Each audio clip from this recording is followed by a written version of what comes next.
어머니, 날도 추운데 여기서 따뜻한 커피 좀 사오세요. 금방 올게요. 며느리는 세상에서 가장 천사 같은 얼굴로 웃으며 저를 차 밖으로 밀어냈습니다. 그게 제 아들 부부의 마지막 뒷모습이 될 줄은 꿈에도 몰랐습니다. 로또 1등, 30억이라는 돈벼락은 제 아들을 단숨에 괴물로 만들었습니다. 제 앞치마 속 복권을 훔쳐 달아난 것도 모자라 낯선 휴게소에 어미를 고려장해버린 비정한 자식. 우리 이제 재벌이야. 그 노인네가 우리 화려한 인생에 발목 잡게 둘 순 없잖아. 차가운 아스팔트 위에서 피눈물을 흘리던 어머니는 그날 다짐했습니다. 너희가 훔쳐간 그 돈, 그리고 내 무너진 인생, 반드시 똑같이 되돌려주겠다고. 가장 비참한 곳에서 시작된 한 여인의 처절하고도 우아한 반격. 오늘의 사연 시작합니다. 새벽 공기가 내려앉은 시장 바닥에서 박금내가 시퍼런 고등어의 배를 갈랐습니다. 빨간 고무장갑 위로 차가운 물줄기가 쏟아지며 비늘을 씻어냈습니다. 박금내는 젖은 손등으로 이마에 맺힌 땀을 훔치며 옆에 놓인 가계부를 쳐다보았습니다.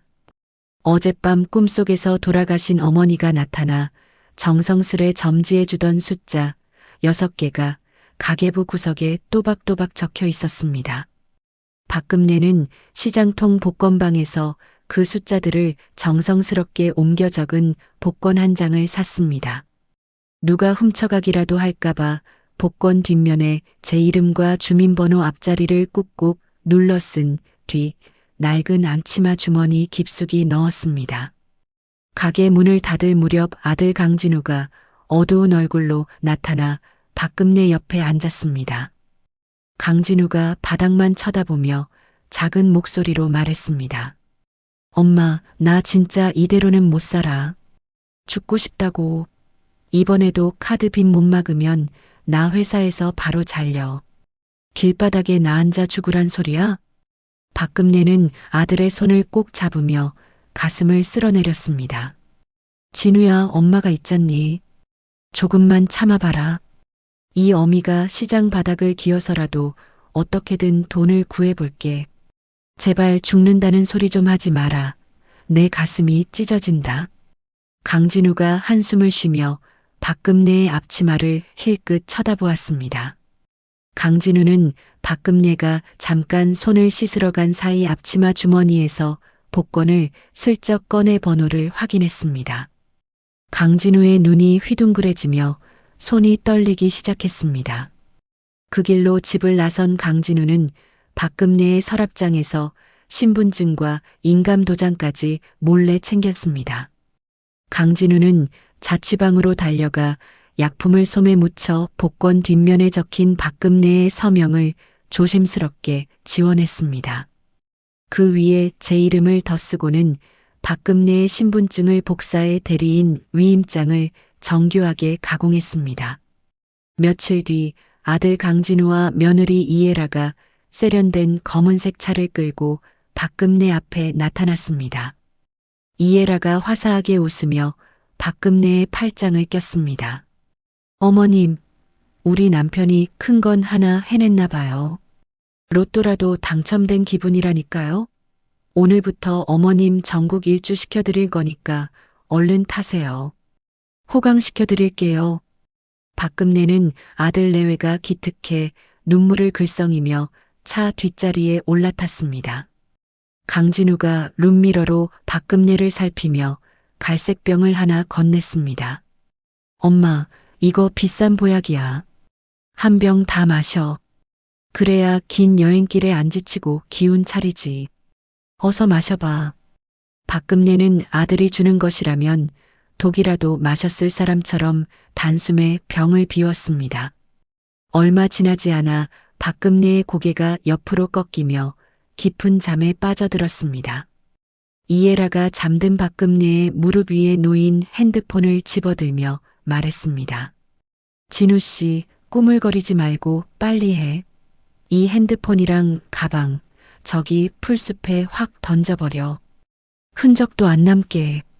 강진우가 핸드폰을 초기화한 뒤 창밖으로 던지자 이해라는 만족스러운 듯 거울을 보며 화장을 고쳤습니다. 차는 외딴 고속도로 휴게소 주차장에 멈춰 섰습니다. 강진우가 박금례를 들쳐업어 차가운 벤치 위에 눕히고는 급히 운전석으로 돌아왔습니다. 이해라가 재촉하며 말했습니다. 빨리 밟아. 뒤도 돌아보지 마. 이제부터 우리 세상이야. 정 떼려면 이 방법밖에 없다고 했지? 강진우는 가속 페달을 밟아 휴게소를 무서운 속도로 빠져나갔습니다. 한참 뒤 잠에서 깬 박금례는 텅 빈 휴게소 마당에서 찬 바람을 맞으며 주변을 둘러보았습니다. 진우야, 혜라야, 얘들아, 어디 갔니? 엄마 여기 있다. 진우야. 박금례가 떨리는 목소리로 소리쳤지만 돌아오는 것은 정막뿐이었습니다. 가방도 핸드폰도 사라진 것을 안 박금례는 휴게소 편의점으로 달려가 전화를 빌렸습니다. 박금례가 다급하게 아들의 번호를 눌렀지만 수화기 너머로는 없는 번호라는 안내만 들려왔습니다. 박금례는 지나가는 화물차 기사에게 사정사정하여 이틀 만에 겨우 서울 집에 도착했습니다. 하지만 박금례가 살던 낡은 빌라는 이미 가림막이 쳐진 채 철거가 시작되고 있었습니다. 시장 상인회장 덕구가 머리를 극적이며 박금례에게 다가왔습니다.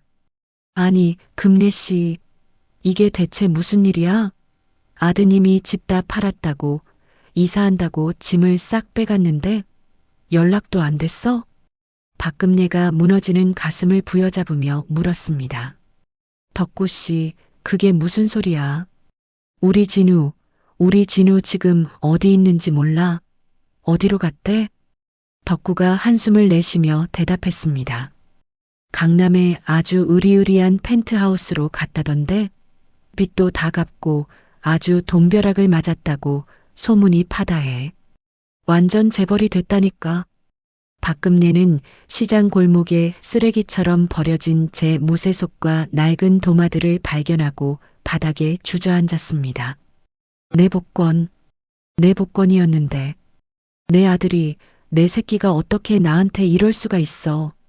박금례는 아들이 당첨금을 수령했을 시기와 제 신분증이 사라진 때를 맞추어 보며 모든 사실을 깨달았습니다. 박금례는 며칠을 굶은 몸을 이끌고 덕구가 알려준 강남의 펜트하우스 단지로 향했습니다. 화려한 대리석으로 장식된 정문 앞에 서자 검은 제복을 입은 경비원들이 박금례를 막아섰습니다. 경비원이 인상을 쓰며 박금례의 어깨를 밀쳤습니다. 할머니, 여기 아무나 오는 데 아니에요. 냄새나니까 당장 저리로 가시라고요. 노숙자면 경찰 부릅니다. 박금례가 경비원의 소매를 붙잡며 하소연했습니다. 내 아들이 여기 살아요. 강진우. 우리 아들 이름이 강진우라고요. 잠깐만 들여보내주세요. 경비원이 박금례의 손을 거칠게 뿌리치며 소리쳤습니다. 이 할망구가 진짜 노망이 났나? 여기 사는 분들이 당신 같은 엄마를 뒀을 리가 없잖아. 당장 노숙자 시설로 꺼져요. 박금례는 바닥에 나뒹굴며 품 안에서 꼬깃꼬깃해진 진우의 어린 시절 사진을 꼭 쥐었습니다. 그 시각 펜트하우스 안에서 이해라는 거실창을 배경으로 명품 시계를 찬 손을 사진 찍었습니다. 이해라가 즐거운 듯 콧노래를 부르며 말했습니다. 진우 씨, 우리 진짜 대박 났다. 그 노인네 휴게소에서 굶어 죽든지 말든지 이제 우리랑 상관없어. 마음 푹 놓고 즐기자고. 강진우가 술잔을 기울이며 대답했습니다. 알았어. 그만 좀 해. 나도 마음 편해서 이러는 거 아니니까. 그냥 잊어버리자고. 박금례는 아들의 집 앞에서 밤을 지새우며 은행 본점 건물로 향했습니다. 로또 당첨금을 수령할 때 아들이 제 이름을 어떻게 지웠을지, 어떻게 제 신분을 속였을지 알아내야 했습니다. 비가 쏟아지기 시작한 저녁, 박금례는 펜트하우스 정문 앞에서 아들의 차를 발견하고 도로로 뛰어들었습니다. 강진우는 전조등 불빛 아래 비친 박금내를 보고도 핸들을 꺾어 지하 주차장으로 비겁하게 숨어버렸습니다. 빗물이 박금내의 옷을 무겁게 적셨습니다. 박금내는 차가운 아스팔트 바닥으로 의식을 잃고 쓰러졌습니다. 검은색 대형 세단 한 대가 박금내의 몸 바로 앞에서 끼익 소리를 내며 멈췄습니다. 뒷문이 열리고 우산을 쓴 남자가 내려 박금내의 상태를 살폈습니다. 남자가 금내의 얼굴을 확인하고는 깜짝 놀라 외쳤습니다. 어머니, 아니, 박금내 어머니 아니세요? 정신 차려보세요. 이게 대체 무슨 일입니까? 철민이 빗물에 젖은 금내를 조심스럽게 안아차 뒷좌석으로 옮겼습니다. 눈을 뜨자마자 코끝을 찌르는 소독약 냄새에 박금내가 미간을 찌푸렸습니다. 하얀 천장 아래 정갈하게 정리된 VIP 병실 침대 옆에서 한 남자가 박금내의 손을 잡고 있었습니다. 철민이 안도의 한숨을 내쉬며 박금내의 얼굴을 살폈습니다. 어머니, 정신이 좀 드세요? 저 알아보시겠어요? 저예요, 저. 박금내가 힘겹게 입술을 떼며 철민의 얼굴을 쳐다보았습니다. 누구신데 나를 이렇게 지켜보고 나를 아는 사람인가요? 철민이 젖은 수건으로 박금내의 손을 닦아주며 대답했습니다. 저예요, 어머니. 20년 전에 시장 입구에서 배고프다고 맨날 울던 꼬마 철민이요. 어머니가 매일 철민아 밥 먹어라 하시면서 따뜻한 생선구이 밥상 차려주셨잖아요. 박금내의 눈동자가 흔들리며 과거의 기억을 더듬었습니다. 아, 철민이? 너 정말 그 꼬마 철민이니? 아이고, 이 녀석아. 너 정말 이렇게 훌륭한 신사가 돼서 나를 찾아온 거니? 철민이 고개를 끄덕이며 양복 주머니에서 명함을 꺼내 박금내의 손에 쥐어주었습니다. 네, 어머니. 저 이제 음식 만드는 회사 대표가 됐어요. 어머니 소식 듣고 얼마나 찾아다녔는지 몰라요. 이제 걱정 마세요. 철민이 곁에 서 있던 검은 양복의 남자들을 가리키며 덧붙였습니다. 어머니, 이분들은 우리 회사 법률팀이에요.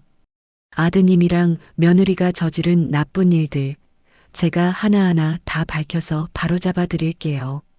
박금내가 병실 침대에 몸을 기대며 떨리는 목소리로 말했습니다. 철민아, 내 자식이 나를 버렸다. 내 이름 석자 적힌 로또까지 훔쳐 달아나더니 나를 차가운 길바닥에 쓰레기처럼 던져버렸어. 내가 어떻게 키운 자식인데. 철민이 입술을 꽉 깨물며 법률팀 변호사에게 고개를 끄덕였습니다. 어머니, 마음 굳게 먹으세요. 그놈들 죄 제가 다 갚아줄게요. 복권 당첨금 훔친 것부터 집 팔아치운 것까지 싹 다 조사하고 있으니까요. 기력을 되찾은 박금내는 며칠 뒤 철민과 함께 다시 강남의 펜트하우스를 찾았습니다. 정문 입구에서 박금내를 막아섰던 젊은 경비원 민수가 철민의 얼굴을 보고 정중하게 인사를 건넸습니다. 철민이 민수에게 조용히 물었습니다. 강진우 씨 부부 지금 안에 있습니까? 내려온 적 없나요? 민수가 주변의 눈치를 살피며 작은 목소리로 대답했습니다. 네, 대표님. 지금 안에 있습니다. 그런데 저 부부 아주 가관입니다. 밤마다 도박판을 벌이는지 소리를 지르고 난리도 아니에요. 어제도 배달 음식만 수십만 원어치를 시켜 먹더라고요. 철민이 민수의 어깨를 가볍게 두드리고는 박금내와 함께 엘리베이터에 올랐습니다. 최고층 펜트하우스의 벨을 누르자 잠시 후 화려한 가운을 걸친 이에라가 문을 열었습니다. 이에라가 박금내를 발견하고는 비명을 지르며 문을 닫으려 했습니다. 아, 뭐야? 저 미친 할망구가 어떻게 또 여기로 왔어? 경비원 안 부르고 뭐해요? 당장 안 끌어내고. 철민이 구둣발로 문틈을 막으며 서늘한 목소리로 말했습니다. 끌어낼 사람은 우리가 될 것 같은데요. 이예라 씨, 무단 침입 아니니까 비키세요. 우리는 지금 정당한 권리를 찾으러 온 겁니다. 거실 소파에서 술병을 들고 있던 강진우가 허둥지둥 달려 나왔습니다. 강진우가 박금내의 눈을 피하며 소리를 질렀습니다. 엄마, 여길 어떻게 알고 또 오신 거예요? 제발 우리 좀 내버려 두라고요. 가세요, 제발. 박금내가 거실 중앙으로 걸어 들어가 명품백들이 가득한 진열장을 지팡이로 가리켰습니다. 내 놈이 내 생선 비린내 묻은 돈으로 이런 껍데기를 사 모았냐? 진우 내 이놈, 네가 그러고도 사람 자식이냐? 천벌이 무섭지도 않아? 이예라가 박금내의 앞을 막아서며 독설을 내뱉었습니다. 이 할머니가 진짜 노망이 났나? 우리가 우리 운으로 당첨된 복권 가지고 왜 이 난리야? 돈도 골랐어요? 증거 있냐고 증거. 철민의 법률팀 변호사가 서류 가방에서 서류 뭉치를 꺼내 테이블에 내던졌습니다. 변호사가 차가운 눈빛으로 강진우를 쳐다보며 말했습니다. 강진우 씨, 여기 당신이 어머니 신분증 훔쳐서 위임장 가짜로 만든 증거 다 모았습니다. 이거 경찰서 가서 설명하시겠습니까? 이예라가 코웃음을 치며 변호사의 얼굴에 삿대질을 했습니다. 어디서 사기꾼들을 데려와서 협박질이야. 여보, 뭐해? 당장 경찰 불러. 저 노인네 치매라고, 정신 나갔다고 요양원에 확 쳐넣어 버리자고. 강진우가 이예라의 눈치를 보며 박금내 앞에 무릎을 꿇었습니다. 엄마, 사실 내가 사업 자금이 너무 급해서 잠깐 빌린 거야. 나중에 다 갚으려고 그랬다니까? 그러니까 제발. 박금내가 강진우의 뺨을 세차게 내리치며 꾸짖었습니다. 빌려? 내 놈이 나를 휴게소에 내다 버리고 전화번호까지 싹 바꾼 게 돈 빌린 사람의 태도냐? 이 짐승만도 못한 놈아. 철민이 핸드폰을 꺼내 재생 버튼을 누르자 휴게소 6기 당시의 대화 내용이 거실에 울려 퍼졌습니다. 녹음기 속 이예라의 목소리가 카랑카랑하게 들려왔습니다. 진우 씨, 뭐해? 빨리 밟아. 저 노인네 떼어버려야 우리 인생 핀다니까. 이예라의 얼굴이 순식간에 흑빛으로 변하며 입술을 파르르 떨었습니다. 철민이 이예라를 향해 한 걸음 다가서며 말했습니다. 이예라 씨, 당신들이 해외로 빼돌린 돈이랑 도박장에서 날린 돈 내역까지 우리가 다 잡았습니다. 이제 발뺌 못해요. 이예라가 바닥에 놓인 크리스탈 컵을 집어 던지며 광기를 부렸습니다. 그 돈 다 내 거야. 1등 됐으면 우리 마음대로 써야지. 왜 저 노인네랑 나눠야 해? 절대 못 줘. 다 내 거라고. 박금내는 아수라장이 된 거실을 뒤로하고 현관으로 발걸음을 옮겼습니다. 강진우가 박금내의 바짓가랑이를 붙잡으며 애원했습니다. 엄마, 엄마, 제발 한 번만 봐줘요. 나 감옥 가기 싫어, 엄마. 박금내가 강진우의 손을 거칠게 뿌리치며 단호하게 말했습니다. 너를 사람으로 믿고 키운 내 손가락을 다 잘라버리고 싶은 심정이다. 이제 남은 건 법뿐이다. 가거라.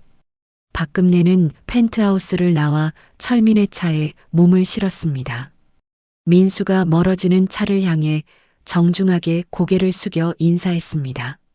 차 창밖으로 강남의 화려한 불빛들이 스쳐 지나갔습니다. 박금내가 창밖을 멍하니 바라보며 혼잣말을 중얼거렸습니다. 철민아, 나 저것들보다 훨씬 더 잘 살 거다. 돈보다 무서운 게 사람이라는 걸 내가 똑똑히 보여줄 거야. 철민이 핸들을 꽉 잡으며 낮은 목소리로 대답했습니다. 네, 어머니. 제가 끝까지 어머니 옆에서 방패가 되어 드릴게요. 박금내는 아들을 처음 낳았던 산부인과 앞 작은 공원에 잠시 차를 세워달라고 부탁했습니다.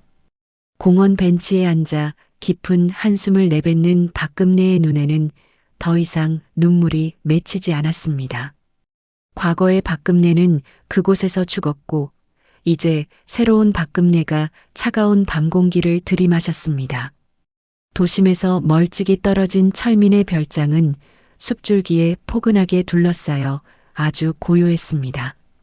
박금내는 창밖으로 보이는 푸른 나무들을 멍하니 바라보며 철민이 정성껏 내어준 따뜻한 차를 한 모금 마셨습니다. 철민이 노트북 화면을 박금내 쪽으로 돌려 보여주며 조심스럽게 입을 열었습니다. 어머니, 이것 좀 보세요. 아드님이랑 며느리가 벌써 당첨금 절반을 해외 가상화폐 계좌로 빼돌려놨어요. 남은 돈도 지금 불법 도박장에 쏟아붓고 있고요. 박금내가 찻잔을 든 손을 파르르 떨며 힘겹게 말을 뱉었습니다. 그 돈이 어떤 돈인데? 내가 죽어서라도 가져가야 할 내 한평생 인생이었는데 그 인간들이 그걸 가루로 만들고 있구나. 철민아, 내 가슴이 타들어가는 것 같다. 옆에 서 있던 법무팀장이 서류 봉투를 테이블 위에 조심스럽게 올려두며 거들었습니다. 강진우 씨가 은행에서 당첨금을 찾을 때 어머니 주민등록증 재발급 신청서까지 가짜로 만든 걸 확인했습니다. 이건 빼도 박도 못하는 큰 범죄입니다. 철민이 별장 마당으로 나가며 비서에게 전화를 걸어 단호하게 지시했습니다. 강진우 주변에 붙인 사람들한테 당장 전해요.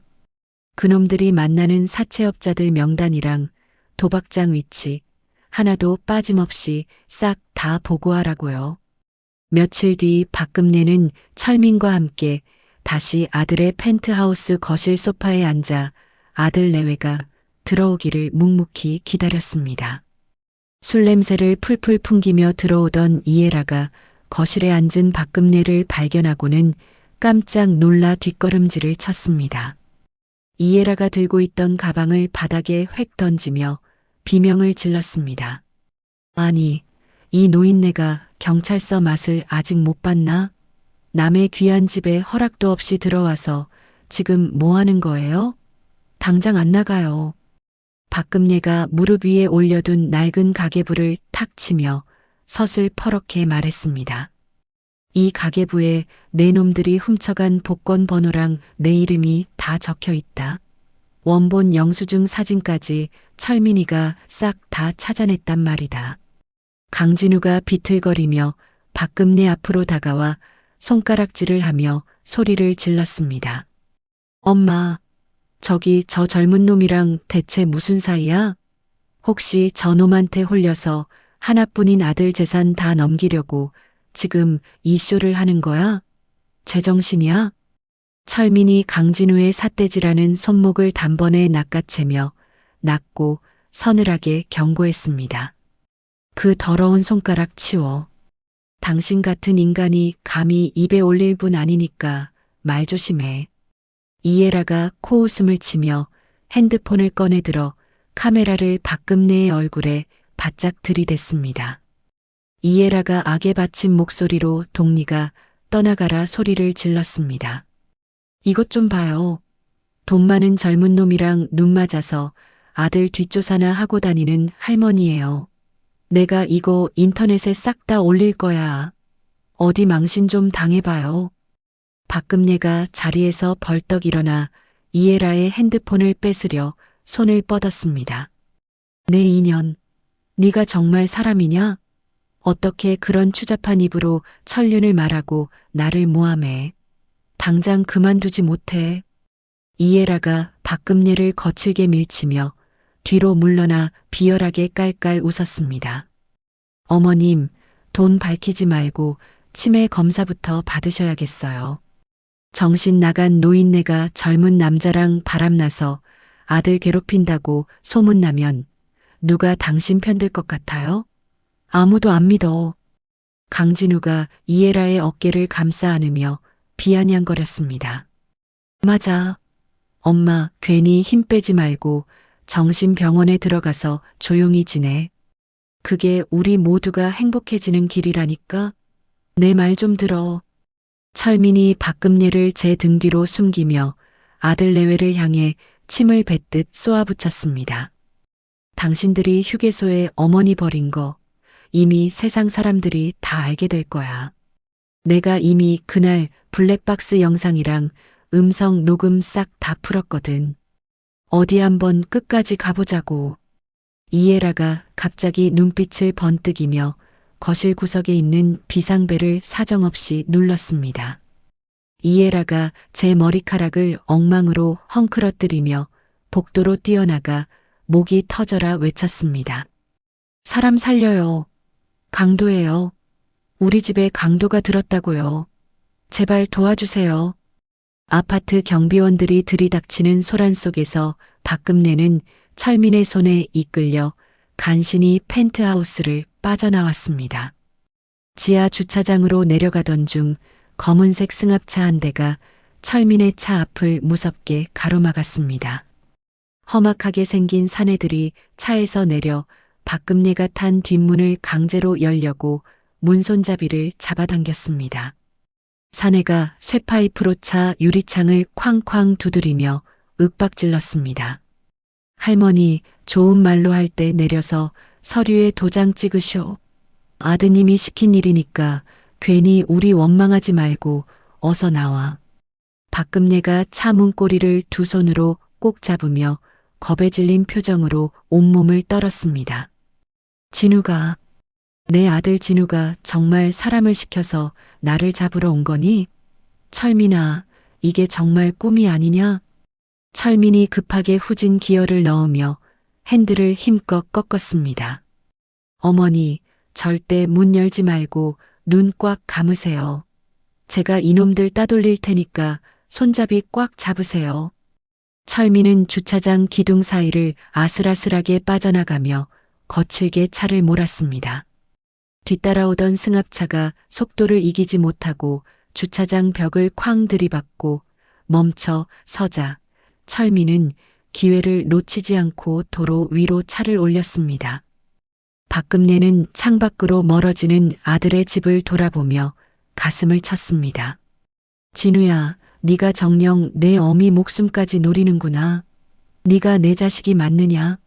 짐승도 제 어미는 안 무는 법인데. 박금례의 목소리가 꺽꺽거리며 허공으로 흩어졌습니다. 철민이 백미러로 박금례의 상태를 살피며 나직하게 말했습니다. 어머니, 이제 아들이라는 생각 깨끗이 버리세요. 저놈들은 이제 자식이 아니라 괴물입니다. 사람 탈을 쓴 악마라고요. 박금례가 창문에 머리를 기댄 채 힘없이 대답했습니다. 그래, 철민아. 내 말이 맞다. 내가 낳은 자식은 그날 차가운 휴게소에서 이미 죽었다고 생각하련다. 이제 내 가슴 속엔 칼날만 남았다. 밤길을 달리는 차 안에서 박금례는 주먹을 피가 나도록 꽉 쥐었습니다. 아들을 향해 남아있던 마지막 미련이 차가운 빗물에 씻겨 내려가는 기분이었습니다. 철민은 별장에 도착할 때까지 한마디도 하지 않고 무서운 기세로 차를 몰았습니다. 박금례는 별장 마당에 내리자마자 차가운 밤 공기를 가슴 깊이 들이마셨습니다. 철민아, 나 이제 안 숨을 거다. 그놈들이 가진 거 내가 싹 다 뺏어서 길바닥에 앉힐 거다. 똑똑히 지켜봐라. 박금례의 눈빛이 어둠 속에서 굶주린 짐승처럼 날카롭게 번뜩였습니다. 철민이 정성스레 마련한 연구소 앞마당에는 매콤하고 달큰한 양념 냄새가 가득했습니다. 박금례는 하얀 위생 가운을 입고 커다란 양은 솥 앞에 서서 국자를 천천히 저었습니다. 한철민이 조심스레 다가와 양념 맛을 보더니 눈을 번쩍 떴습니다. 한철민이 엄지손가락을 높게 세우며 감탄했습니다. 어머니, 이 맛이에요. 세상에 이런 감칠맛은 제 평생 처음 느껴봐요. 어떻게 이런 신비한 맛을 내신 거예요? 박금례가 국자를 내려놓으며 수줍게 웃었습니다. 철민아, 이게 다 30년 동안 시장 바닥에서 생선 머리 따고 내장 긁어내며 배운 맛이란다. 비린내 잡는 데는 이 늙은이 손만만한 게 없지. 한철민이 수첩을 꺼내 무언가를 꼼꼼히 적으며 제안했습니다. 어머니, 이 양념을 정식 제품으로 만들어서 우리 시장 식구들한테 먼저 나눠드리면 어떨까요? 어머니 성함을 딱 걸고 말이에요. 박금례가 솥 안에서 보글보글 끓는 양념을 응시하며 고개를 끄덕였습니다. 그래, 나 혼자 잘 먹고 잘 살자고 시작한 일 아니잖니. 우리 시장 식구들 다 같이 일어서야지. 며칠 뒤 박금례는 다시 시장을 찾았습니다. 상인회장 덕구가 버선발로 뛰어나와 박금례의 손을 덥석 잡았습니다. 덕구가 눈물을 글썽이며 소리쳤습니다. 아이고, 금례씨. 죽었다는 소문까지 돌아서 내가 얼마나 가슴을 졸였는지 알아? 어떻게 이렇게 정정한 모습으로 나타난 거야? 응? 박금례가 덕구의 거친 손을 맞잡으며 힘차게 대답했습니다. 덕구씨, 나 이제 안 죽어요. 우리 시장 다시 살려보려고 비법 양념 가지고 왔으니까 상인들 좀 다 모아줘요. 내 전부를 다 내놓을 테니까. 덕구가 입을 쩍 벌리며 놀라운 표정을 지었습니다. 비법 양념? 그 생선 비린내 싹 잡아주던 그 전설의 양념 말이야? 세상에, 그걸 우리한테 다 풀어준다고? 금례씨, 진짜 대단해. 박금례는 시장 상인들에게 양념을 배포하고 한철민의 도움을 받아 인터넷 방송을 시작했습니다. 한철민이 카메라 조명을 조절하며 박금례에게 신호를 보냈습니다. 어머니, 긴장하지 마세요. 평소 하시던 대로 편하게 말씀하시면 돼요. 자, 시작합니다. 박금례가 카메라를 쳐다보며 쑥스러운 듯 앞치마를 매만졌습니다. 안녕하세요. 저는 30년 동안 시장에서 생선 팔던 박금례입니다. 자식한테 버림받고 죽으려던 노인네가 여러분 덕분에 다시 일어섰습니다. 제 정성을 맛보러 오세요. 박금례의 진심 어린 목소리에 시청자들의 반응은 그야말로 폭발적이었습니다. 댓글 창에는 할머니 힘내세요. 양념 꼭 사고 싶어요라는 글들이 눈 깜짝할 새 없이 올라왔습니다. 한 달 만에 박금례는 홈쇼핑 방송국 스튜디오에 당당히 서게 되었습니다. 화려한 조명 아래서 박금례는 묵묵히 배추를 치대고 나무를 조물조물 묻혔습니다. 쇼호스트가 흥분한 목소리로 침을 튀기며 외쳤습니다. 여러분, 지금 주문 전화가 폭주해서 서버가 마비되었습니다. 방송 시작 10분 만에 준비한 물량이 전량 매진됐어요. 이건 기적입니다. 박금례는 생방송이 끝난 뒤 스튜디오 구석에서 조용히 거친 숨을 몰아쉬었습니다. 한철민이 달려와 박금례의 어깨를 꽉 감싸 안았습니다. 어머니, 해내셨어요. 이제 대한민국에서 박금례 이름 모르는 사람 없습니다. 우리가 이겼다고요. 박금례가 떨리는 손으로 한철민의 팔을 잡으며 대답했습니다. 고맙다, 철민아. 이게 다 내 덕분이야. 내 평생 이런 날이 올 줄은 꿈에도 몰랐다. 성공 가도를 달리던 박금례는 펜트하우스에서 자신을 쫓아냈던 경비원 민수를 다시 찾아갔습니다. 민수가 정문 앞에서 박금례를 보고 어쩔 줄 몰라 하며 고개를 푹 숙였습니다. 민수가 기어들어가는 목소리로 사과했습니다. 회장님, 그때는 정말 죄송했습니다. 위에서 시키는 대로 해야 하는 입장이라 제 마음도 너무 아팠습니다. 박금례가 민수의 거친 손에 명함 한 장을 쥐어주며 인자하게 말했습니다. 민수 씨, 그때 나한테 몰래 물 한 병 건네준 거 나 절대 잊지 않았어요. 우리 회사 보안 팀장으로 와서 나 좀 지켜주지 않겠어요? 민수가 깜짝 놀라 눈을 크게 뜨며 대답했습니다. 제가요? 저 같은 사람을 그렇게 믿어주시는 겁니까? 정말 감사합니다, 회장님. 목숨 걸고 지키겠습니다. 민수는 그날로 박금내의 개인 비서이자 보안팀장이 되어 그림자처럼 곁을 지켰습니다. 한편 며느리 이해라는 박금내의 성공 소식에 배가 아파 견딜 수 없었습니다. 이해라가 거실 바닥을 뒹굴며 강진우에게 소리를 질렀습니다. 여보, 저 노인네가 어떻게 저렇게 잘 나가? 우리도 빨리 비슷한 거 만들어봐. 할머니 손맛인지 뭔지 대충 베껴서 팔면 될 거 아냐? 강진우가 제 머리를 쥐어뜯으며 대답했습니다. 말이 쉽지. 그 양념 맛이 보통인 줄 알아? 나 지금 도박빚 독촉 때문에 죽을 맛이라고. 제발 가만히 좀 있어. 이해라는 급하게 가짜 브랜드를 런칭했지만 위생 문제로 일주일 만에 문을 닫고 거액의 벌금만 물게 되었습니다. 이해라가 사채업자들에게 명품 가방을 뺏기며 비명을 질렀습니다. 이거 얼마나 비싼 건 줄 알아? 내 가방 내놔.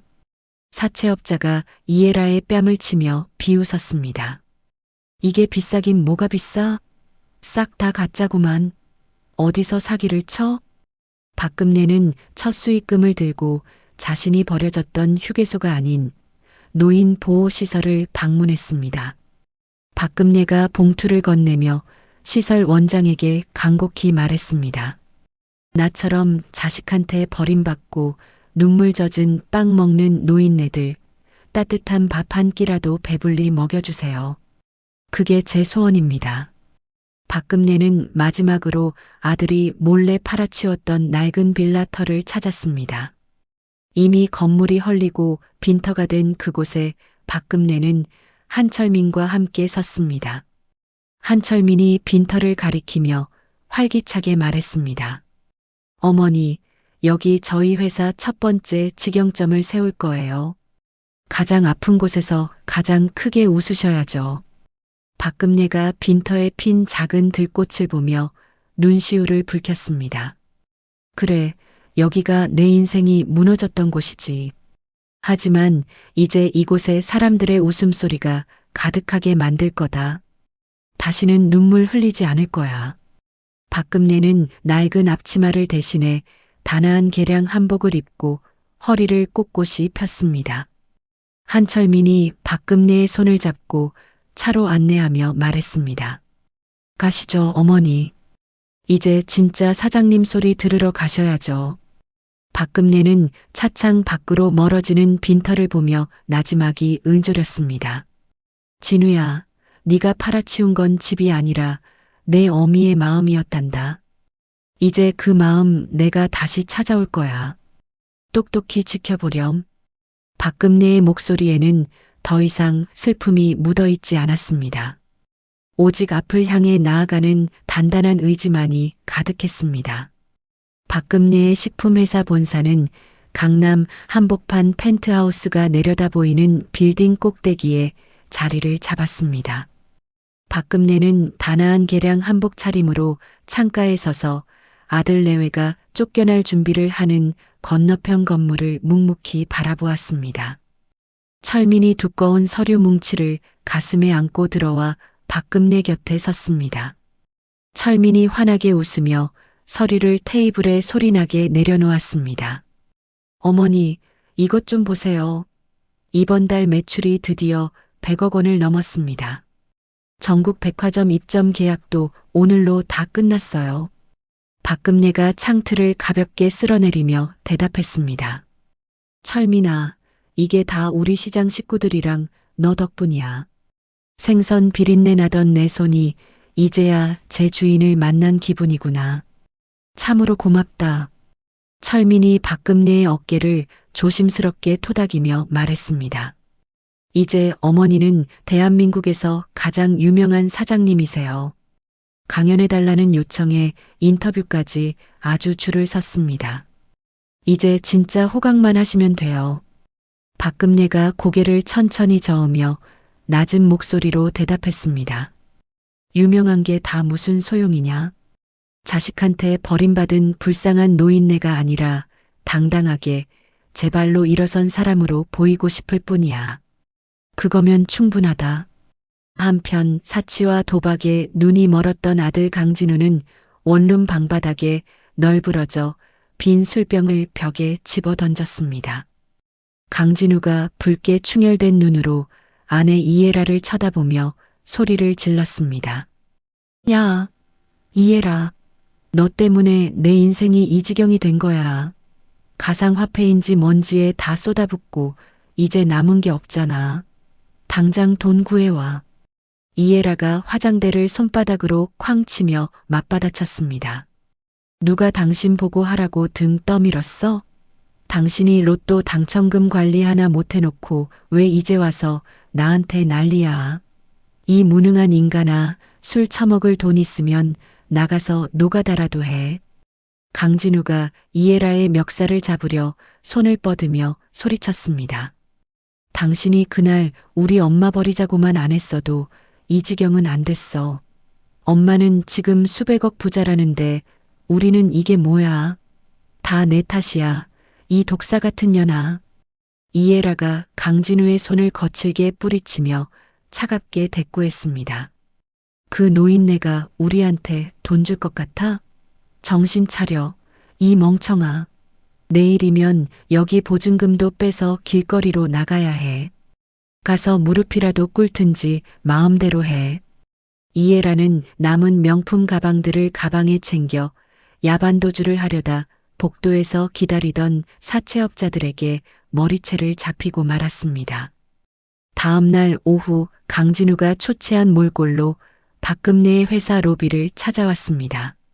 보안팀장 민수가 강진우의 가슴을 팔로 막아서며 단호하게 말했습니다.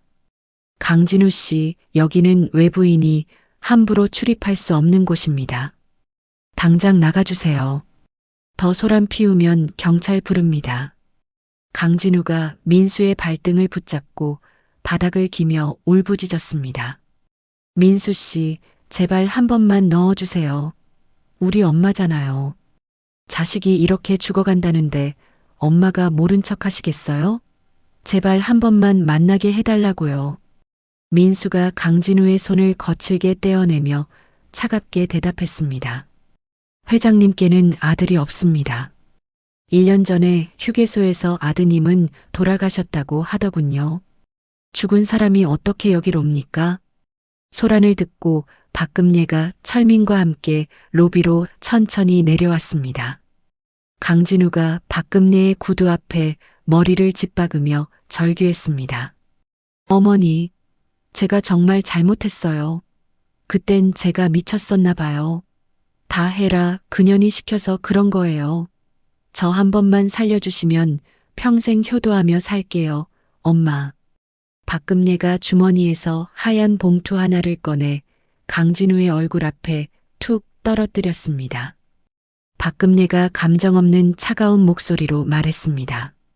진우야, 이 봉투 안에는 나라에서 정해준 최저 생계비가 들어있다. 내가 너에게 줄 수 있는 건 이게 마지막이다. 더 이상은 없어. 강진우가 봉투를 집어들고 속을 확인하더니 떨리는 목소리로 물었습니다. 이게 다예요? 엄마는 지금 수백억 부자라면서 하나뿐인 아들한테 겨우 이 푼돈으로 살라는 거예요? 엄마 진짜 너무하신 거 아니에요? 박금예가 강진우의 눈을 똑바로 쳐다보며 대답했습니다.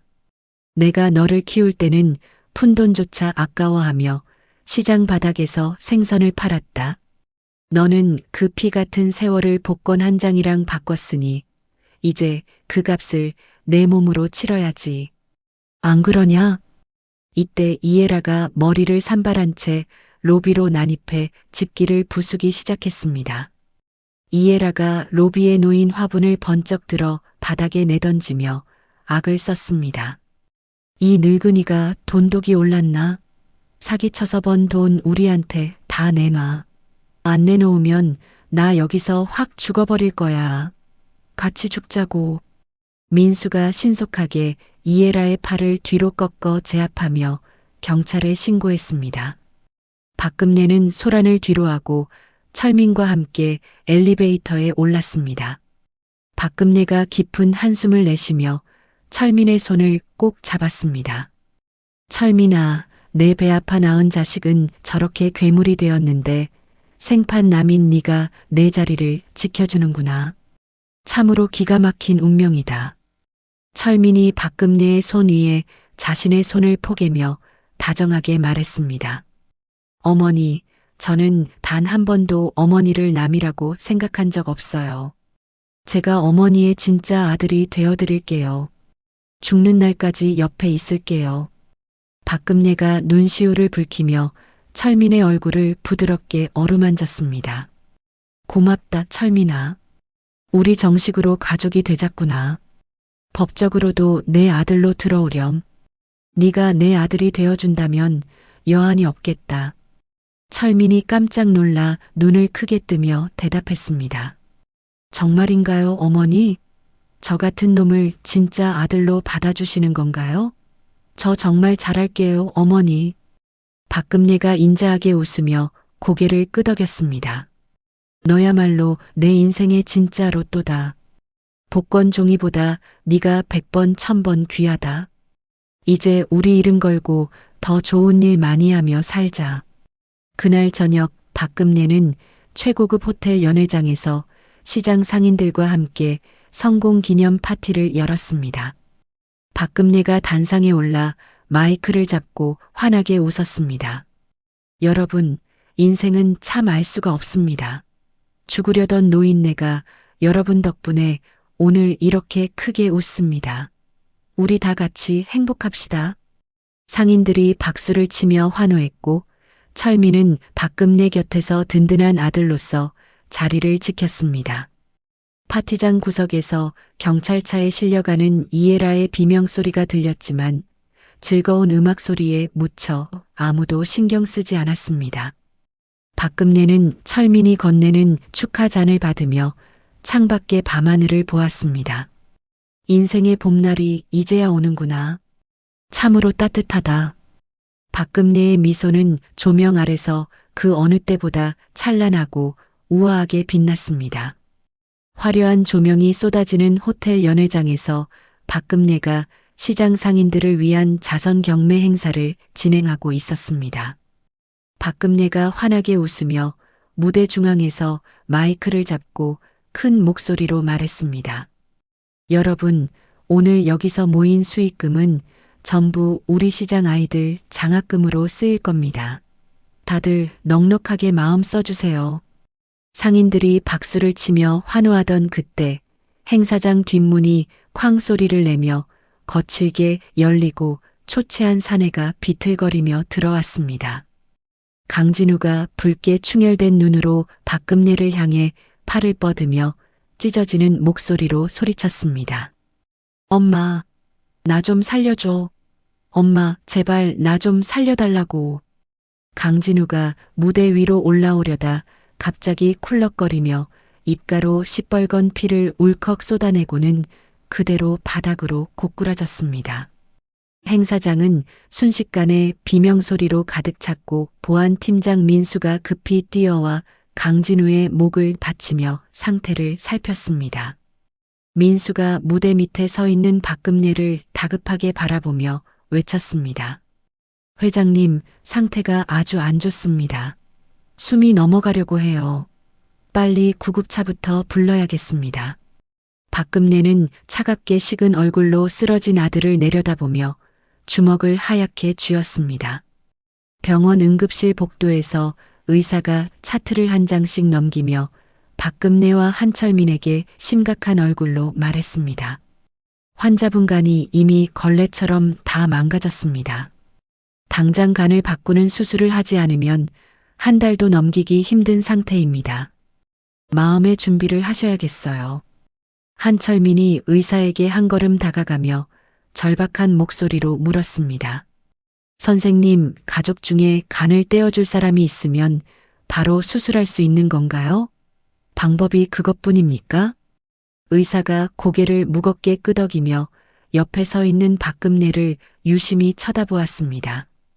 이때 구치소에서 보석으로 풀려난 이에라가 기자들을 구름처럼 대동하고 병원 복도로 시끄럽게 달려들어왔습니다.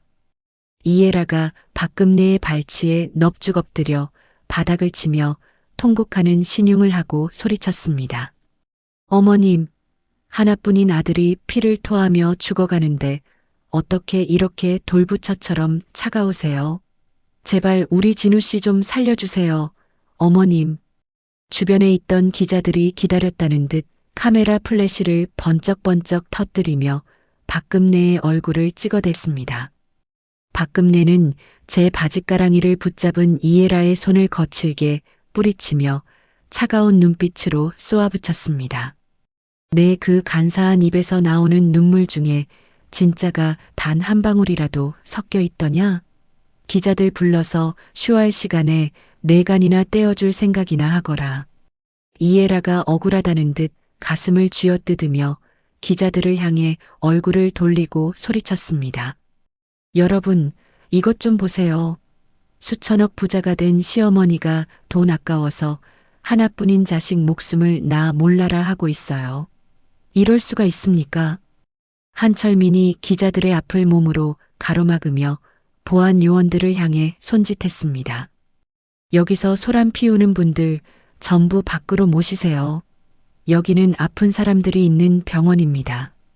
당장 나가주세요. 박금내는 복도 의자에 힘없이 앉아 한숨을 깊게 내쉬다 갑자기 배를 움켜쥐며 옆으로 비틀거렸습니다. 한철민이 박금내의 어깨를 급하게 부축하며 깜짝 놀라 외쳤습니다. 어머니, 안색이 흙빛이에요. 선생님, 여기 이분 좀 봐주세요. 어머니, 정신 차리세요. 박금내는 한철민의 손에 이끌려 정밀 검사실로 힘겹게 들어갔습니다. 다음 날 오후 검사 결과를 들고 온 의사가 박금내와 한철민에게 조심스럽게 입을 열었습니다. 회장님, 췌장 쪽에서 아주 커다란 혹이 발견되었습니다. 정밀 조직 검사를 더 해봐야겠지만 모양이 아주 좋지 않아요. 암일 가능성이 큽니다. 한철민이 의사의 책상을 주먹으로 쾅 두드리며 절박하게 말했습니다. 그게 무슨 청천벽력 같은 말씀이세요? 우리 어머니가 얼마나 모질게 고생하며 여기까지 오셨는데 하늘도 무심하시지 그럴 리 없습니다. 박금내가 한철민의 손등을 가볍게 누르며 담담한 목소리로 말했습니다. 철민아, 진정해라. 살고 죽는 건 다 하늘의 뜻이지. 사람이 떼쓴다고 어쩌겠니? 나는 괜찮다. 이 소식을 문 밖에서 몰래 엿들은 이해라는 병원 비상구 계단으로 숨어 들어가 강진우의 병실로 전화를 걸었습니다. 이해라가 주변을 살피며 낮은 목소리로 진우에게 속삭였습니다. 진우 씨, 당신 엄마 곧 죽는데 췌장에 아주 큰 병이 생겼다니까 지금이 마지막 기회야. 빨리 변호사 불러서 유언장부터 가짜로 만들어야 해. 알았어? 강진우가 산소호흡기를 낀 채 쌕쌕거리며 이에라에게 물었습니다. 그게 정말이야? 그럼 그 수천억 재산이 다 내 거 되는 거지?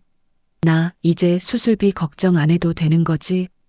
박금내는 병실 문틈으로 아들 내외가 나누는 추악한 대화를 토시 하나 안 틀리고 전부 듣고 있었습니다. 박금내가 차가운 벽을 짚으며 입술을 파르르 떨었습니다. 내 배 아파 낳은 자식이 제 애미 죽음 앞에서 돈 계산이나 하고 있구나. 참으로 지독한 업보로다. 이때 박금내의 핸드폰으로 상인회장 덕구의 다급한 전화가 걸려왔습니다. 덕구가 울먹이는 목소리로 수화기 너머에서 소리를 질렀습니다. 금내 씨, 큰일 났어. 지금 공장에 불이 났어. 누군가 기름을 뿌리고 고의로 불을 지른 것 같아. 박금내는 눈앞이 캄캄해졌지만 한철민의 손을 꽉 잡으며 정신을 가다듬었습니다. 철민아, 이건 나를 완전히 무너뜨리려는 수작이야. 내가 여기서 힘없이 쓰러지면 저 악마들이 원하는 대로 되는 거야. 정신 똑바로 차려야 해. 경쟁식품업체 박 사장이 병원 로비 구석에서 이에라와 몰래 만나 서류 봉투를 건넸습니다. 박 사장이 비열하게 입꼬리를 올리며 이에라에게 말했습니다. 이 서류에 할머니 도장만 어떻게든 찍어오세요. 그럼 당신들 평생 대궐에서 먹고 살 돈은 내가 확실히 책임질 테니까. 이에라가 서류를 품에 꼭 안으며 탐욕스러운 표정으로 대답했습니다. 걱정 마세요. 지금 병 때문에 제정신이 아닐 테니까 억지로라도 손가락 잡고 찍게 만들게요. 박금내는 밤늦게 제 병실로 몰래 찾아온 이에라를 보며 눈을 감고 깊이 잠든 척을 했습니다. 이에라가 주머니에서 인감을 꺼내 들고 박금내의 손가락을 억지로 펴서 도장을 찍으려 했습니다. 박금내가 갑자기 눈을 번쩍 뜨며 이에라의 손목을 부러뜨릴 듯 낚아챘습니다. 내 인연, 자는 사람 손가락을 빌려 대체 무슨 추악한 짓을 벌이려는 것이냐. 이에라가 자지러지게 놀라 뒤로 엉덩방아를 찌으며 인감을 바닥에 떨어뜨렸습니다. 박금내가 침대에서 천천히 일어나 앉으며 서늘한 목소리로 말했습니다. 내가 시한부라는 소문, 너 같은 것들을 낚으려고 내가 직접 낸 것이다. 괴물들을 잡으려면 이 정도 미끼는 던져야지, 안 그러냐? 한철민이 병실 문을 열고 들어오며 카메라를 든 보안 요원들과 함께 나타났습니다. 한철민이 바닥에 주저앉은 이에라를 가리키며 단호하게 말했습니다. 당신이 오늘 저지른 짓들 단 하나도 빠짐없이 이 카메라에 다 찍혔어. 이제 당신이 도망갈 구멍은 지옥뿐이야. 박금내는 수술실로 향하기 전 병실 침대에 누워 창밖의 검은 하늘을 조용히 바라보았습니다. 민수가 병실 문 앞에서 거수경례를 하며 박금내에게 보고했습니다. 회장님, 공장 불은 이제 다 껐습니다. 불지른 범인도 잡았으니 아무 걱정 마시고 수술 잘 받고 나오십시오. 박금내가 고개를 살짝 끄덕이며 한철민의 손을 다시 한번 꼭 잡았습니다. 철민아, 나 꼭 살아서 이 문 열고 나올 거다. 저 악마들이 제 발등 찍고 지옥으로 떨어지는 걸 내 눈으로 똑똑히 봐야겠어. 박금내를 태운 이동 침대가 차가운 수술실 안으로 천천히 미끄러져 들어갔습니다. 복도에는 체포되어 끌려가는 이에라의 앙칼진 비명소리와 아들 진우의 헛된 기침 소리만 공허하게 울려 퍼졌습니다. 수술실 위에 켜졌던 빨간 등이 마침내 꺼지고 박금내가 회복실로 옮겨졌습니다. 하얀 마스크를 벗은 의사가 초조하게 복도를 서성이던 한철민에게 다가와 밝게 웃었습니다. 의사가 한철민의 어깨를 가볍게 두드리며 기쁜 목소리로 말했습니다. 한 대표님, 정말 축하드립니다. 암인 줄 알았던 혹이 수술해서 열어보니 그냥 단순한 물혹이었습니다. 수술도 아주 깨끗하게 잘 끝났습니다. 이제 걱정 놓으셔도 됩니다. 한철민이 벽을 짚으며 안도의 한숨을 크게 내쉬었습니다. 한철민이 눈시울을 붉히며 의사에게 대답했습니다. 선생님, 정말 감사합니다. 진짜 감사합니다. 이제 우리 어머니 건강에는 아무 문제 없는 거죠? 다시 예전처럼 정정해지시는 거죠? 의사가 고개를 끄덕이며 차트를 정리했습니다. 얼마 뒤 정신을 차린 박금내가 침대 옆에 앉은 한철민의 손을 꼭 잡았습니다. 박금내가 입술을 달싹이며 한철민에게 아주 작은 목소리로 속삭였습니다. 철민아, 나 살았다. 하늘이 나를 도우셨어. 그런데 철민아, 나 깨어난 거 저 인간들한테는 절대 비밀로 해라. 알겠니? 한철민이 박금내의 깊은 속뜻을 단번에 알아채고 고개를 깊게 끄덕였습니다. 한철민이 병실 밖을 지키던 보안팀장 민수에게 낮은 목소리로 지시했습니다. 민수 씨, 회장님 아직 정신 못 차리시고 혼수 상태인 것처럼 소문내세요.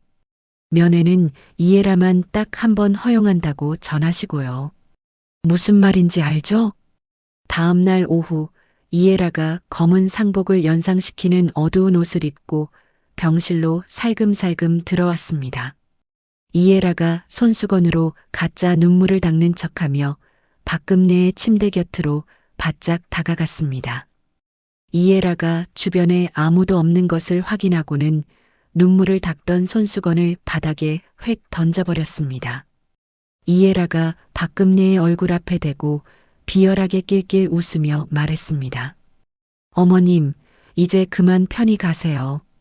즐기게 버틴다고 뭐가 달라지겠어요? 이 수천억 재산 노인네가 가지고 있어 봐야 뭐 하겠어요? 우리 진우 씨랑 내가 좋은 데에 다 쓸게요. 남 좋은 일 시키지 말고 얼른 눈 감으시라고요. 이해라는 품 안에서 미리 준비한 유언장을 꺼내 박금내의 손 옆에 살그머니 놓았습니다. 이해라가 박금내의 힘없는 손가락을 억지로 펴서 인감을 묻히려 하며 혼잣말을 중얼거렸습니다. 여기 도장만 찍으면 이제 다 내 거야. 진우 씨는 간이 나빠서 골골대니까 내가 이 돈으로 새 인생 멋지게 살아야지. 아유, 도장이 왜 이렇게 안 찍혀? 이때 가만히 누워있던 박금내의 손가락이 이에라의 손등을 으스러지게 낚아챘습니다. 이에라가 자지러지게 놀라며 엉덩방아를 찍고 뒤로 나자빠졌습니다. 박금내가 침대에서 몸을 벌떡 일으키며 서늘한 눈빛으로 이에라를 쏘아보았습니다. 박금내가 바닥에 떨어진 인감을 발로 멀리 밀어내며 호통을 쳤습니다. 내 인연, 내가 죽기만을 기다리며 벌써 잔치를 벌였느냐? 감히 내 앞에서 재산 타령을 해? 네가 정말 사람 탈을 쓴 짐승이로구나. 이에라가 온몸을 사르르 떨며 바닥을 기어 뒷걸음질을 쳤습니다. 어머님, 깨어 계셨던 거예요? 저는 그냥 어머님 손이 너무 차가워서 주물러 드리려고. 진짜예요, 어머님. 한철민이 병실 커튼 뒤에서 카메라를 든 민수와 함께 당당하게 나타났습니다. 한철민이 이에라의 코앞에 핸드폰 화면을 들이밀며 분노에 찬 목소리로 말했습니다. 이에라 씨, 당신이 방금 한 말, 추악한 행동 하나도 빠짐없이 다 녹화됐어. 살인미수의 사문서 위조까지 이번엔 정말 감옥에서 썩게 될 거야. 끝이라고. 이에라가 무릎을 꿇고 박금내의 다리를 붙잡으며 비굴하게 애원했습니다. 어머님, 제가 잠깐 미쳤었나 봐요. 다 진우 씨가 시킨 일이에요. 진우 씨가 안 하면 죽인다고 해서 그랬단 말이에요. 제발 살려주세요, 어머님. 박금내가 이에라의 손을 거칠게 뿌리치며 민수에게 명령했습니다. 민수 씨, 이 여자 당장 경찰에 넘기세요. 다시는 내 눈앞에 안 보이게 치워버리라고요. 그리고 저 옆방에 있는 내 아들이라는 놈도 당장 이리로 끌고 오세요. 잠시 후 휠체어를 탄 강진우가 민수의 손에 이끌려 병실로 힘없이 들어왔습니다. 강진우가 박금내의 눈을 피하며 기어들어가는 목소리로 말했습니다. 어머니, 몸은 좀 어떠세요? 저는 정말 헤라가 무슨 짓을 하는지 하나도 몰랐어요. 다 헤라가 혼자 저지른 일이에요, 어머니. 박금내가 강진우의 얼굴에 가짜 유언장을 사정없이 집어 던졌습니다. 박금내가 가슴을 쾅쾅 치며 아들을 향해 목이 터져라 소리쳤습니다.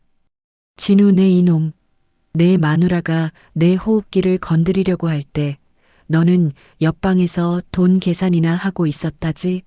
네가 그러고도 내 배 아파 낳은 자식이라 할 수 있느냐? 이 짐승만도 못한 놈아. 강진우가 휠체어에서 바닥으로 굴러떨어지며 박금내의 발등에 머리를 조아렸습니다. 어머니, 잘못했어요. 저간이식 안 해주시면 저 진짜 죽어요. 엄마, 나 한 번만 살려주세요. 제발요. 박금내가 아들의 머리 위로 얼음장 같은 차가운 시선을 던지며 선언했습니다. 너에게 줄 가는 단 한 조각도 없다. 그리고 너에게 줄 유산도 단 한 푼 없다. 법적으로 너와의 인연은 오늘 이 시간부로 완전히 끝이다. 당장 나가. 박금내는 미리 대기시킨 법률 대리인을 불러 아들 강진우를 상속 결격 사유자로 지명하는 서류에 정식으로 서명했습니다. 강진우는 비명을 지르며 민수와 경찰들에 의해 병실 밖으로 비참하게 끌려나갔습니다. 한철민이 박금내의 떨리는 어깨를 포근하게 감싸 안으며 다독였습니다. 어머니, 이제 다 끝났습니다. 저 독사들, 이제 다시는 어머니 곁에 얼씬도 못하게 제가 목숨 걸고 막겠습니다. 마음 편히 가지세요. 박금내가 한철민의 손을 꽉 잡으며 눈시울을 붉혔습니다. 철민아, 고맙다. 정말 고마워. 너 아니었으면 나는 저 악마들 손에 벌써 죽어 한줌 재가 됐을 게다. 네가 내 목숨을 구했어. 박금내는 퇴원하자마자 불에 타서 잿더미가 됐던 공장 부지를 제일 먼저 찾았습니다. 이미 한철민이 고용한 인부들이 부지런히 움직이며 새로운 건물의 뼈대를 튼튼하게 올리고 있었습니다. 상인회장 덕구가 새참을 들고 오다 박금내를 발견하고는 들고 있던 바구니를 내팽개치며 달려왔습니다. 덕구가 눈물을 펑펑 쏟으며 박금내의 두 손을 꼭 잡았습니다. 금내 씨, 살아 돌아와줘서 정말 고마워. 우리가 공장 다시 세우려고 밤낮으로 눈에 불을 켜고 뛰고 있어. 걱정하지 마. 박금내가 덕구의 거친 손을 맞잡으며 힘차게 대답했습니다. 덕구 씨, 여기 예전보다 훨씬 더 크고 멋진 공장 세울 겁니다. 우리 시장 사람들 다 같이 웃으면서 신나게 일하게 만들 거예요. 지켜봐 주세요. 박금내는 그 자리에서 한철민을 정식 양아들로 입적하기 위한 모든 법적 절차를 밟았습니다. 박금내가 한철민의 얼굴을 따뜻하게 바라보며 환하게 웃었습니다. 철민아, 이제 너는 내 진짜 아들이다. 이 회사의 주인도, 이 어미의 문드러진 마음도 이제 다 내 것이다. 고맙다, 아들아. 한철민이 박금내 앞에 넙죽 엎드려 큰 절을 올리며 대답했습니다. 어머니, 평생 효도하며 살겠습니다. 박금내라는 이름 석자 부끄럽지 않게 제가 끝까지 지키겠습니다. 사랑합니다, 어머니. 이 기쁜 소식을 들은 시민들은 박금내의 결단에 뜨거운 박수를 보냈고 시장 상인들은 자기 일처럼 기뻐하며 잔치를 벌였습니다. 박금내의 브랜드는 이제 기적의 손맛이라 불리며 이전보다 훨씬 더 큰 인기를 누리기 시작했습니다. 박금내는 병실에서 겪은 지옥 같은 악몽을 툭툭 털어내고 다시 앞치마를 질러 맸습니다. 공장의 기계들이 힘차게 돌아가는 소리가 박금내의 귓가에 경쾌한 음악처럼 울려 퍼졌습니다. 박금내는 파란 하늘을 보며 돌아가신 남편과 친정어머니를 떠올렸습니다. 나 이제 진짜로 행복해질랍니다. 저 나쁜 놈들 다 잊어버리고 내 사람들과 웃으면서 신나게 살랍니다. 지켜봐 주세요. 박금내의 목소리에는 승리한 자의 당당한 여유와 평화가 가득 넘쳐났습니다. 햇살이 눈부시게 내리쬐는 전통시장 입구에 나눔식당이라는 소박한 간판이 걸렸습니다. 박금내가 하얀 앞치마를 질러매고 커다란 솥 안에 사골 국물을 정성스레 저었습니다. 김이 모락모락 나는 솥 안에서는 구수한 냄새가 진동했습니다. 상인회장 덕구가 식당 문을 활짝 열고 들어오며 환하게 웃었습니다. 덕구가 식탁 의자를 끌어당겨 앉으며 큰 소리로 물었습니다. 아이고, 금래씨.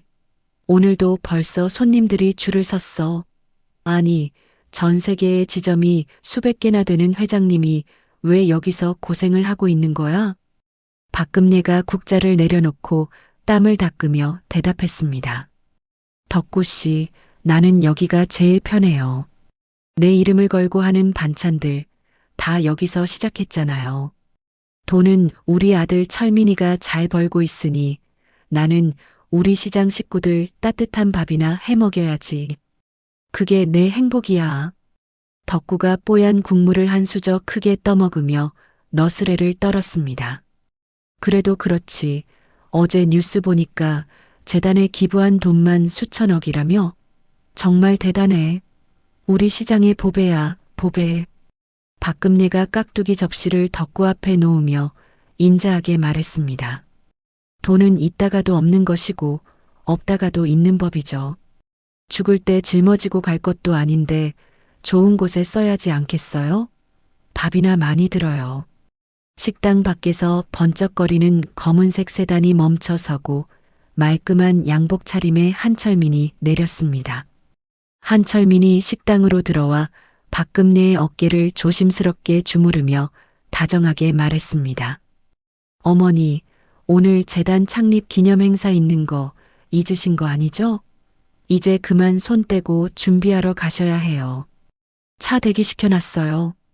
박금내가 한철민의 손을 따뜻하게 토닥이며 웃었습니다. 그래, 우리 아들 왔구나. 이 국밥 한 그릇만 마저 팔고 갈게. 너도 이리 와서 한 수저 들으렴. 오늘 국물이 아주 진해. 한철민이 자리에 앉으며 비서 민수를 불렀습니다. 보안팀장에서 이제 재단 이사가 된 민수가 가방을 들고 들어와 박금내에게 고개를 정중하게 숙였습니다. 어머니, 오늘 장학생들이 어머니 뵈려고 지방에서 버스 타고 올라왔습니다. 다들 어머니께 드릴 감사 편지를 한 꾸러미씩 들고 왔더라고요. 얼굴들이 아주 밝습니다. 박금내가 눈시울을 붉히며 민수에게 대답했습니다. 아이고, 그 어린 것들이 그 먼 길을 왔어?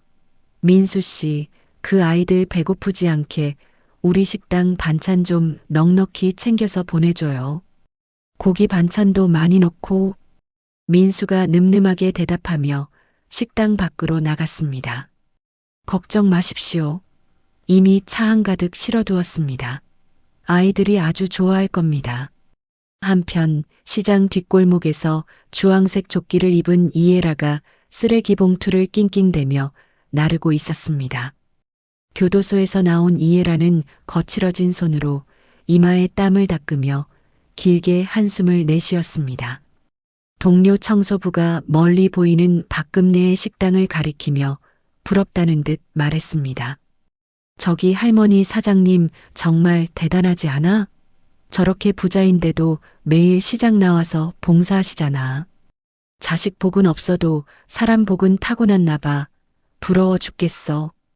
이에라가 입술을 꽉 깨물며 쓰레기차 뒤로 몸을 급하게 숨겼습니다. 이에라는 멀리서 빛나는 박금내의 모습을 보며 나직하게 중얼거렸습니다. 내가 왜 그랬을까? 그때 그냥 어머님 모시고 잘 살았으면 나도 저기서 웃고 있었을 텐데. 내가 미쳤었지, 정말. 이때 시설 요양보호사의 손에 이끌려 휠체어를 탄 사내가 시장 길목을 천천히 지나갔습니다. 강진우가 초점 없는 눈으로 허공을 바라보며 쉴 새 없이 침을 흘렸습니다. 요양보호사가 강진우의 입가를 휴지로 닦아주며 짜증 섞인 목소리로 말했습니다. 강진우 씨, 자꾸 멍하니 있으면 어떡해요? 이제 들어가야 해요. 면회 오는 가족도 하나 없는데 몸이라도 잘 챙겨야지. 이게 뭐예요? 강진우가 갑자기 휠체어를 멈추려 애쓰며 박금내의 식당 쪽을 손가락으로 가리켰습니다. 강진우가 갈라진 목소리로 간신히 한마디를 뱉었습니다. 엄마. 요양보호사가 코방귀를 뀌며 휠체어를 획 돌렸습니다. 엄마는 무슨 엄마예요? 저기 사장님이 당신 같은 아들을 뒀을 리가 있나? 헛소리 말고 갑시다. 늦었어요. 강진우는 멀어지는 식당의 온기를 뒤로하고 차가운 요양시설 차량에 몸을 실었습니다. 박금내는 차를 타고 이동하며 창밖으로 보이는 평화로운 풍경을 감상했습니다. 박금내와 한철민이 도착한 곳은 예전에 그 황량했던 휴게소 부지였습니다. 이제 그곳에는 넓은 잔디밭과 아이들이 뛰어노는 희망 도서관이 아름답게 세워져 있었습니다. 도서관 현판에 박힌 글귀를 보며 한철민이 박금내에게 물었습니다. 어머니, 이 문구 정말 마음에 들어요. 사람이 로또다, 이거 직접 생각하신 거죠? 박금내가 현판에 적힌 글자를 부드럽게 어루만지며 대답했습니다. 그래, 철민아. 그 복권 종이 한 장에 미쳐서 천륜을 벌이는 사람들에게 꼭 알려주고 싶었단다. 진짜 대박은 내 옆에서 손 잡아주는 사람이라는 걸 말이야. 그게 진짜 로또지. 기념식이 시작되자 수많은 장학생과 시민들이 박금내를 향해 일제히 기립박수를 보냈습니다. 박금내가 단상에 올라 마이크를 잡고 떨리는 목소리로 연설을 시작했습니다. 여러분, 저는 한때 모든 걸 잃고 길바닥에 버려졌던 노인이었습니다. 하지만 저를 믿어준 이 아들과 시장 식구들 덕분에 오늘 여기 섰습니다. 박금내가 곁에 서 있는 한철민의 손을 높이 치켜들며 말을 이어갔습니다. 돈은 우리를 배신하지만 사랑은 우리를 배신하지 않습니다. 여러분도 여러분 옆에 있는 사람의 손을 꼭 잡으세요. 그게 진짜 인생 역전입니다. 박수 소리가 도서관 마당을 가득 채우며 하늘 위로 퍼져나갔습니다. 행사가 끝나고 노을이 붉게 지는 저녁, 박금내와 한철민은 나란히 벤치에 앉았습니다. 한철민이 박금내의 무릎 위에 담요를 덮어주며 부드럽게 물었습니다. 어머니, 이제 여한이 없으시죠? 마음 편하시죠? 박금내가 한철민의 어깨에 머리를 살며시 기대며 평온하게 대답했습니다. 여한이 뭐냐? 나는 지금이 내 인생에서 가장 행복하다. 아들에 대한 미움도 며느리에 대한 원망도 이제 다 녹아 없어졌어. 참으로 시원하다. 박금내가 하늘에 뜬 첫 별을 바라보며 덧붙였습니다. 철민아, 나중에 내가 없더라도 이 마음 잊지 말고 어려운 사람들 잘 보살펴야 한다. 약속할 수 있지? 한철민이 박금내의 손을 꼭 잡으며 힘주어 약속했습니다. 그럼요, 어머니. 어머니가 가르쳐 주신 대로 피보다 진한 사랑 베풀며 살겠습니다. 걱정 마세요. 제가 다 할게요. 박금내는 눈을 감고 시원한 밤바람을 가슴 깊이 느꼈습니다. 비린내 나던 생선 장수의 손은 이제 수많은 아이의 꿈을 보듬는 따뜻한 손이 되었습니다. 박금내의 입가에 핀 옅은 미소가 달빛을 받아 우아하게 빛났습니다. 멀리서 들려오는 아이들의 웃음소리가 박금내의 귓가에 세상에서 가장 아름다운 음악처럼 들려왔습니다. 박금내는 자신을 버렸던 그 길 위에서 마침내 가장 소중한 자신을 찾았습니다. 세상은 그녀를 버렸으나 그녀는 세상을 품에 안았습니다. 박금내의 길고도 험했던 여행은 그렇게 따뜻한 용서와 사랑으로 마침표를 찍었습니다. 돈 앞에선 천륜도 저버린 아들의 비정한 배신, 참으로 시리고 아픈 이야기였습니다. 하지만 그 깊은 절망의 끝에서 박금내 여사가 찾은 것은 잃어버린 돈이 아니라 바로 자기 자신이었습니다.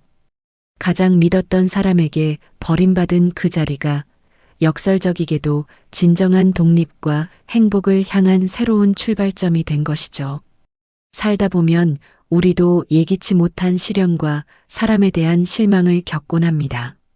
하지만 기억하세요.